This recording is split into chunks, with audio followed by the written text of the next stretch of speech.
Starting in 5 seconds. Today, we cannot do without hydrocarbons. For 70% of our consumption of hydrocarbons today, we are dependent on imported supplies. I hope this prosperity prevails in the West Asia, but who can ignore all the uncertainty? Leave aside other uncertainty we are witnessing this year, the uncertainty, instability, and unpredictability of the oil prices. They have tripled in the last 5 or 6 months. So, we must therefore explore other options.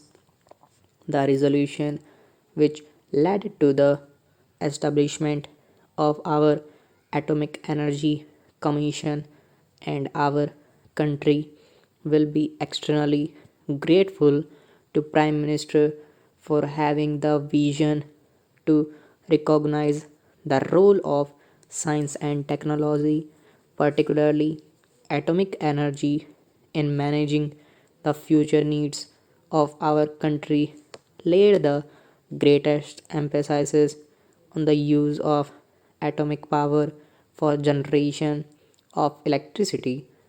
If we want energy security, we have to rely more on nuclear energy. All over the world, nations like Japan and France, which are short of raw material, rely heavily on nuclear energy.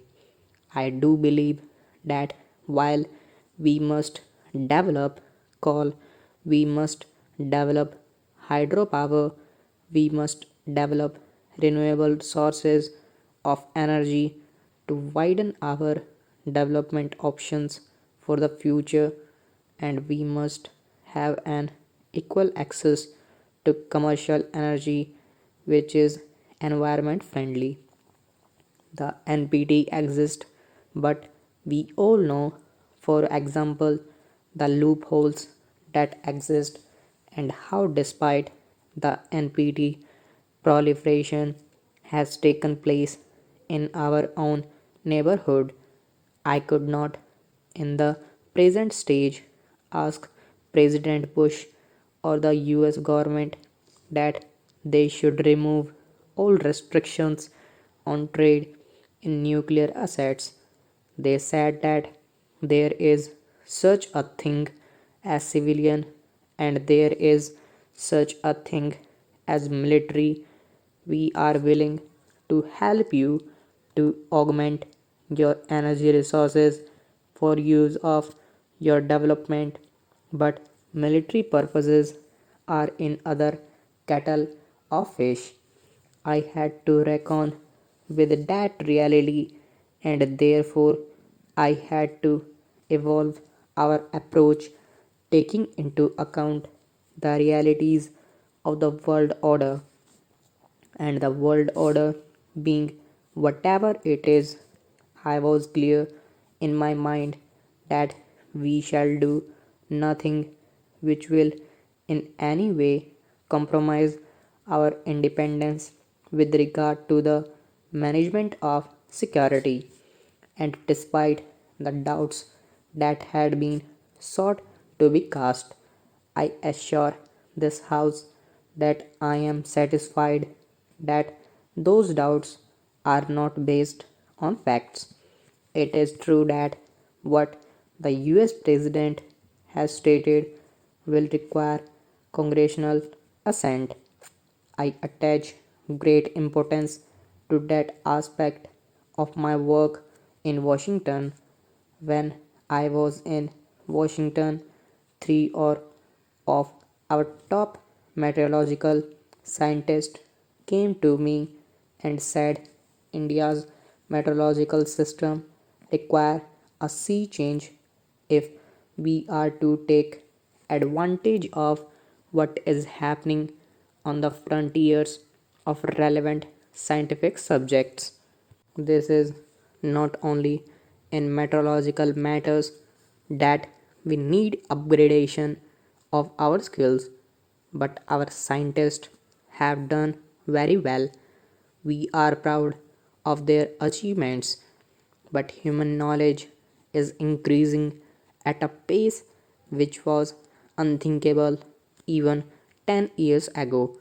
Therefore, we need increased contacts between the academic institutions, the research institutions, between the scientists of our two countries, and for fortunately, therefore, there are today in all major US research centers, whether you go to the IBM laboratory or you go the university, bright young Indians are operating on the frontiers of the knowledge. I think this is the brain reservoir we must tap, and during this visit, it was my effort to tap that potential reservoir for our country, and that is an aspect which I would like to emphasize. We have reached an agreement, a framework agreement on science and technology development in frontier areas. The United States now recognizes India as a space leader. I hope possibilities of cooperation will occur which will do us credit. This was yet another aspect of my work, and what we achieved is mentioned in the joint statement. But I was always conscious of the fact that if India is going to become a major growth pole of the evolving world economy, if we have to achieve every year 8 to 10% growth rate, we would require the growth of commercial energy in our country at least at the same rate as our GDP growth. In fact, in our country, the demand for commercial energy is going to increase at a much faster pace. Why do I say this?